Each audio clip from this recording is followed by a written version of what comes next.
I'll be reading verses 1 through 3. 1 Corinthians 16, verses 1 through 3. Now, concerning the collection of the saints, for the saints, as I directed the churches of Galatia, so you also are to do. On the first day of every week, here we go, first day of every week, each of you is to put something aside and store it up, as he may prosper, so that there will be no collecting when I come. And when I arrive, I will send those whom you accredit by letter to carry your gift to Jerusalem. If it seems advisable that I should go also, they will accompany me. Now, some say, there it is. Okay, proves it. The church met on Sunday. Okay, well, let's be clear. What does the Bible say? It does not say there was a meeting on Sunday. It doesn't say anything about a meeting. It just says, you guys, you individuals. He's not saying you as a congregation, you as the church of Corinth. He's saying, you guys, individually, each of you set aside something on the first day of the week. So the Bible does not say at all that there was some sort of a meeting. That violates exactly what the Bible has to say in Greek. You look at it in Greek, it's the same thing. I don't want to give you Greek lessons and so on, but that's what it says. Now, the each of you is individual. Now, what's interesting, too, is when you put this into the Jewish culture, I fully believe that they had their Shabbat on Saturday. And if this is the first day of the week, it's the next day. Okay, we would call that Sunday, or the first day of the week. And they're doing a collection then. Okay, they're actually putting money aside then. There is a strong possibility that in Jesus' day, in the synagogue, their collections were not allowed. Okay? Now, however, there's also evidence to suggest that they did have collections on Saturday. So we have a debate among really good scholars. And so we're in the middle, caught in between. In Jesus' day, you have to realize the synagogues did what they wanted. There was no set procedure. They had no law. Did they have singing in the synagogue? We don't know. Did they dance in the synagogue? We don't know. We have no writings on it. Okay? There are some suggested writings in the Talmud that it could possibly be. So we don't know. However, again, in the Jewish culture, it could be very possible that Paul practiced that. In other words, on Sabbath, no collection. So collect your money on another day. And it's possible. Now, the other thing, though, is this. This is fascinating. It says the first day of the week. Now, in Greek, it says on the first day of Sabbaton. We say, whoa, Sabbaton. Now, what's fascinating is when you take a look at very scholarly Greek lexicons, and you actually study it, they'll say, well, Sabbaton means week. No, it doesn't. There is another Greek word, which I'll share with you, that means week. Now, what's a week? It's a 7-day period. So if I say today is Saturday, and it's November, what's November what? 16th, okay. In a week from now, okay, you would say, well, that's 7 days. Okay. A week is a 7-day period. Yes? Sabbaton seems to be something else. The Greek word for week is ebdomara. That's a 7-day period. It's ebdomara in the Koinonim Greek. Okay, it's actually in the Bible. It's actually in Leviticus 23, and when it talks about the fact that in Hebrew it says on Pentecost that you will count 7 Sabbaths. Okay, but in the Septuagint, 7 Sabbaths. But in the actual Septuagint, it says 7 ebdomara weeks. Total misrepresentation of the word. Now, at Sabbaton, okay, from Thayer's Greek lexicon, you're not going to get this from a concordance. A concordance doesn't help you with the meaning of words at all. It just shows you the position of words in the Bible. Never use it. Never, ever use it to try to find the meaning of a word. Location of a word, but you need a lexicon. And then you have to know a little bit about a Greek and Hebrew as well. Thayer's is one of the best Greek lexicons. And he goes in there and he says, throughout the Bible, Sabbaton actually translates, or is the word translated from the Hebrew, from two Hebrew words. Okay? Sabbaton can be the translation of Shabbat. So when you're actually, or Sabbath. Okay, so when you're actually seeing the Hebrew word Shabbat, you need to take a look in the Greek, it'll be Sabbaton. Okay, see, that's got nothing to do with a week. It's got everything to do with the Shabbat. Okay? The other one is, there's a Hebrew word called Shabbaton. You say, whoa, that sounds like Sabbaton in Greek. Shabbaton, the best way you can translate it is of the weekly Sabbath. It doesn't mean the weekly Sabbath, it means of the weekly Sabbath. You might say pertaining to the weekly Sabbath. Or it could mean, okay, that it's the first day of the Sabbath week. Now, when you actually study the Jewish culture, the Jewish people say the Sabbath is preeminent of any day of the week. And so, when they said, they never said Sunday, Monday, Tuesday, Wednesday, Thursday, or Friday. Why? Because they're names of pagan gods. The Torah says you will not use the names of pagan gods, so they didn't. So they called it the first day of the week. But they would call it the first day of the Sabbath week. The second day of the Sabbath week. The third day of the Sabbath week. And the seventh day is Sabbath. That's what it was called. So you have first day, second day, third day, fourth day, fifth day, sixth day, Sabbath. Okay? So the first day of the Sabbath week, of that Sabbath week that's coming. So, if the Sabbath was changed, why call it Sabbaton? You see what I'm saying? If Jesus changed and said Torah is null and void, if he changed that, and Paul believes this, and John and the whole early church, why use a Greek word, Sabbaton, that used throughout the Hebrew Scriptures for something that's very Jewish? That doesn't make any sense. Because if they believed the Torah was now on Sunday, why didn't they say this? Why didn't they say that this was the first day of Ebdomara? The first day of the week. The first day of the 7-day weekly period. Or why didn't they say this? This is the first day. Why didn't Paul write in 1 Corinthians 16 and verse 2, this is the first day of the week, our weekly Sabbath? Why didn't he indicate that it's the Sabbath day? He didn't. He used Sabbaton, and he did not use the word Ebdomara. So, 1 Corinthians 16, 1 through 3 does not show that the early Christians met on Sunday for worship. Absolutely not. It doesn't even say that. Okay? And this it does not even show that the Sabbath was changed so that the argument that Sunday was their day of the Sabbath, because it dismisses the Greek and the ancient culture. Now let me just stop here, okay, and add a caveat to this. The argument can still be made, okay, by those who say, no, I still hold to the fact that they were having their worship on Sunday. But this verse, for the things that we just looked at it, takes away an awful lot of their ammunition. Okay? It may not prove it conclusively, but it takes a lot of their ammunition away in terms of their argument. Let's take a look at another one. This is Acts 2, chapter 20, verses 7 through 12.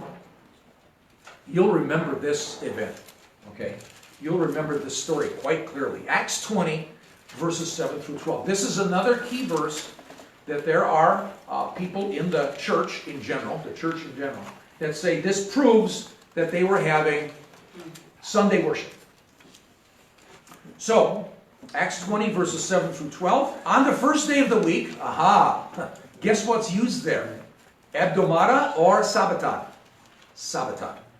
So now we have a Greek word that's related to the Jewish culture. Okay? Sabbaton is used exclusively for actually translating two Hebrew words, Shabbat or Shabbaton. Okay?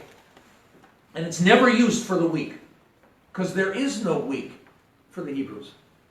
There's only the Sabbath week. There's only the Sabbaton. So, on the first day of the week when we were gathered together to break bread, Paul talked with them, intending to depart on the next day, and he prolonged his speech until midnight. There were many lamps in the upper room where we were gathered, and a young man named Eutychus, sitting in the window, sank into a deep sleep as Paul talked still longer. I know the feeling. Okay, those sitting in the back usually are snoring, but yeah, Greg is just, he's the pastor, holy cow. So, sitting at the window, sank into deep sleep as Paul talked still longer, and being overcome by sleep, he fell down from the third story and was taken up dead. Paul went down and bent over him, and taking him in his arms, said, "Do not be alarmed, for his life is in him." And when Paul had gone up and had broken bread and eaten, he conversed with them a long while until daybreak, and so departed. And they took the youth away alive, and were not a little comforted. Not a little, I mean, they were really comforted.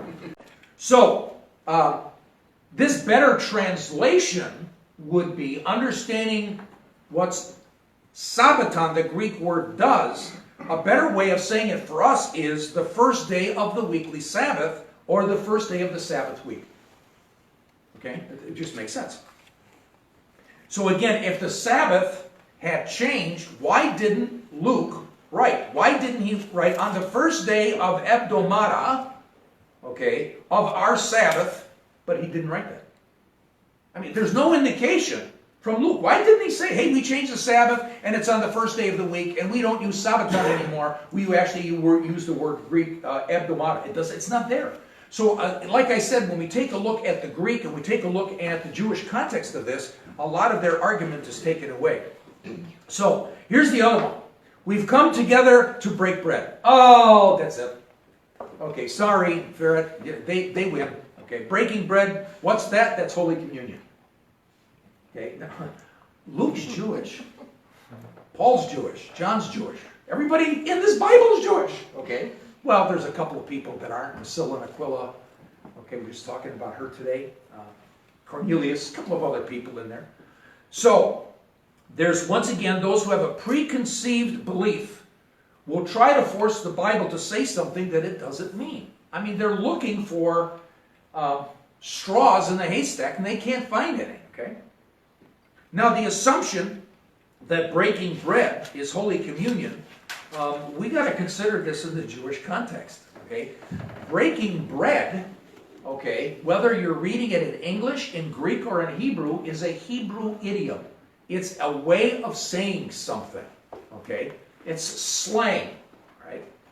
And so, for instance, let me just give you some things from Jewish literature about breaking bread. This is from this is from a quote from the Commentary on the Jewish Roots of Acts, Volume 2, by Joseph Shulam from Netevia.org. This guy is a brilliant scholar. He is a Messianic Jew. And like I said, this is the Commentary on the Jewish Roots of Acts, Volume 2, on this verse. Okay, so here's, I took this out from his book. The breaking of bread is something which is done in the context of a meal. In fact, the Talmud, the Jewish oral law, uses the term only in reference to the blessing at the start of the meal. So not only is breaking bread the meal, but technically speaking in the Talmud, it's only used for the blessing when you're going to start eating a meal, okay? The breaking of bread. The one who says the blessing over the bread is referred to as the one who breaks bread. At every meal it was and is the custom to have bread and wine. The blessings over the bread and wine were said at the beginning of the meal. The one who recited the blessing did so while literally breaking the bread. Okay, here's some quotations. This is from, now I know you'll be rushing out to get your Talmud, and this is from the Babylonian Talmud, Rosh Hashanah 29b. And this is the quote, "Our rabbis taught, a man should not break bread for visitors unless he eats with them." That's hospitality. Okay? So don't break bread with visitors unless he eats with them, but he may break bread for his children and the members of his household so as to train them in the performance of religious duties. You have to train your children how to say the blessing before a meal. Oh, and by the way, this is not grace before a meal. This is something else. This was a blessing for the bread and the wine. It's a blessing for the opening of a meal. Okay? God said the blessing or the grace for meals is done after. That's a command by God. You will bless, okay, me and thank me for the meal after, not before. Okay? And that's in Deuteronomy 8. after verse 7. I can't remember the exact verse. But read Deuteronomy 8, it's in there, and God, you'll read it where God says that. So here's another one. Rabbi Abba said, on the Sabbath, it's one's duty to break bread over 2 loaves. Okay, that's rabbinical teaching. So where do they come up with 2 challah loaves? Right here. Okay, did Jesus do 2 challah loaves in his day? We don't know. I have no idea. Also, here's another one. Is it related to Rabbi Phineas ben Yair that never in his life did he say the blessing over a piece of bread which was not his own? Now, technically speaking, it actually says he never broke bread that was not his own. Okay? But they had to expand the words so we understand what's going on here. The breaking of bread is actually that prayer. Rabbi Abba said on Sabbath one should break bread from 2 loaves. So as we consider the Jewish context, okay, this makes sense. Paul's Jewish. He would have understood this. Breaking of bread is the meal. And it could very well be he's talking about breaking the bread and actually the blessing that they have before they have a meal. So, and I highly recommend this. Those of you that are watching on the video, 2 excellent resources. Again, are Shulam, S-H-U-L-A-M, Joseph Shulam's 2 volumes on the Jewish roots of Acts from netevya.org. You can't get it on Amazon. You can get it at Netevya, Netivyah.org, or Dr. Shamuel Safrai's 2-volume work, The Jewish People in the First Century. Dr. Shamuel Safrai is a celebrated Jewish Bible historian. He's now passed on, and his daughter and his son have taken over for him, all PhDs from Hebrew University. And the Jewish people in the first century is quite amazing, because all of a sudden you read about what it was like in Jesus' day. So, now, matter of fact, from Shamuel Safrai's book, and the Jewish people of the first century, this is what we find. This is what they did, okay?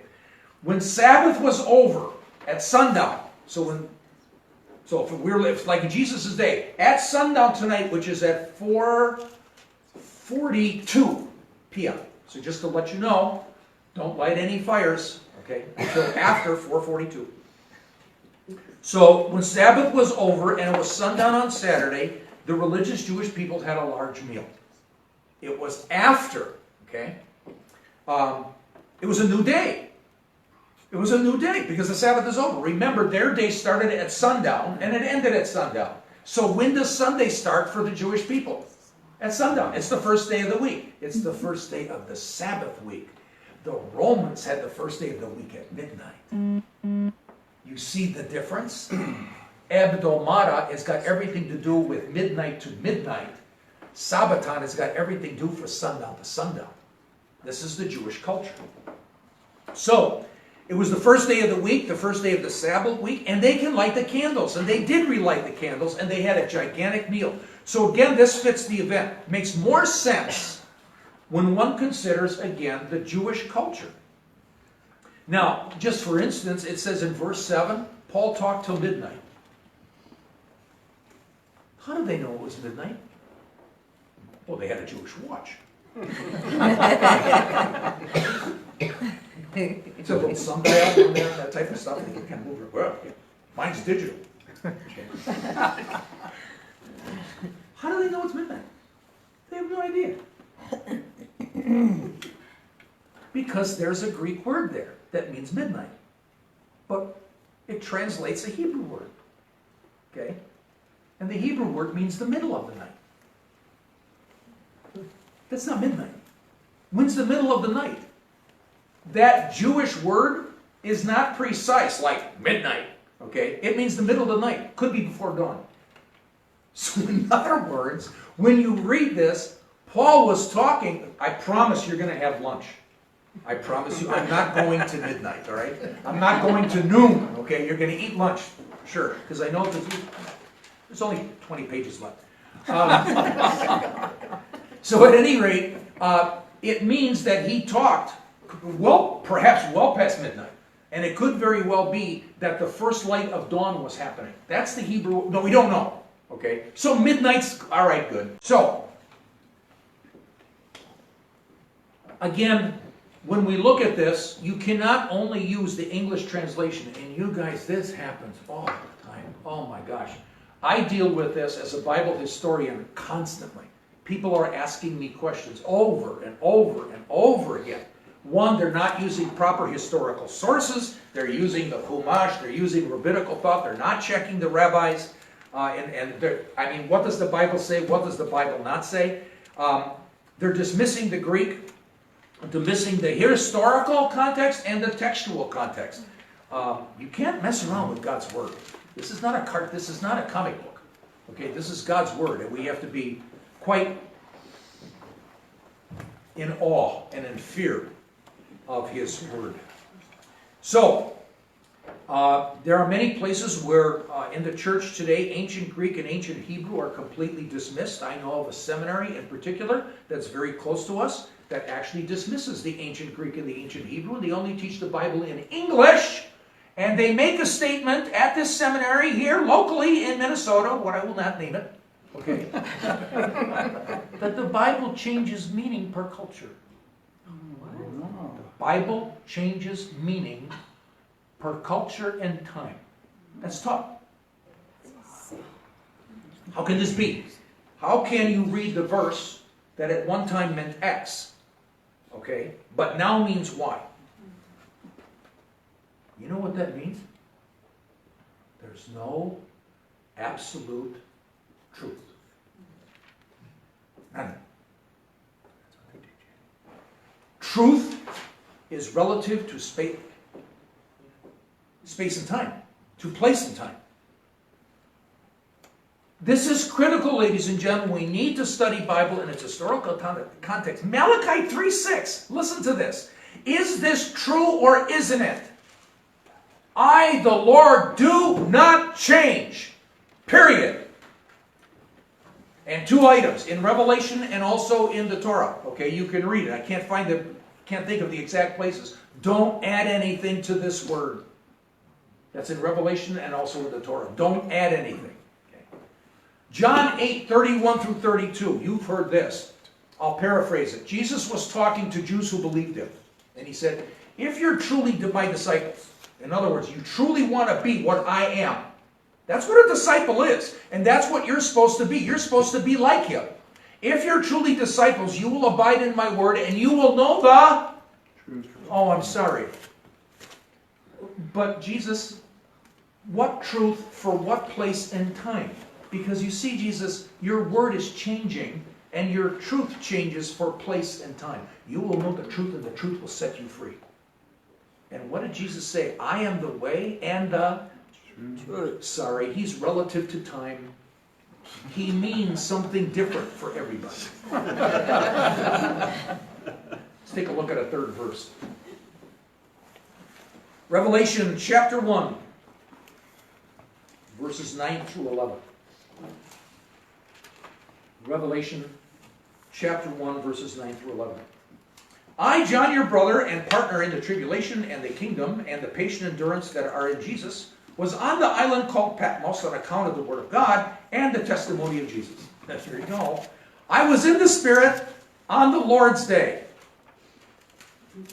And I heard behind me a voice like a trumpet saying, write what you see in a book and send it to the seven churches, to Ephesus, to Smyrna, to Pergamum, to Thyatira, to Sardis, to Philadelphia, and to Laodicea. Okay. John says it's the Lord's Day. Oh, that's it, the Lord's Day. That's it. Sunday. Prove it. We're done. Okay? Now, Sabbath is on Sunday because that's what we call the Lord's Day, and they break bread because breaking bread means communion. Okay, that's okay. Now, the Hebrew there, or the Greek is kuriaki hemera. Kuriaki hemera. So those two Greek words, you can actually interpose them. You could say hemera, kuriaki, or whatever. So you could see the Lord's Day or the Day of the Lord. And He's in the Spirit. Now, I'm going to do this. This is awesome. I want to take a look at in the Spirit. Now, in the Spirit is all over the New Testament. And it only occurs once in the Hebrew Scriptures. Now, this is fascinating because it seems to be a Greek idiom. Not a Hebrew idiom, a Greek idiom. And here's John writing under Jesus' authority and also His command to write to the churches of Ephesus, Smyrna, Pergamum, etc. in Greek. Okay? So, what does in the Spirit mean?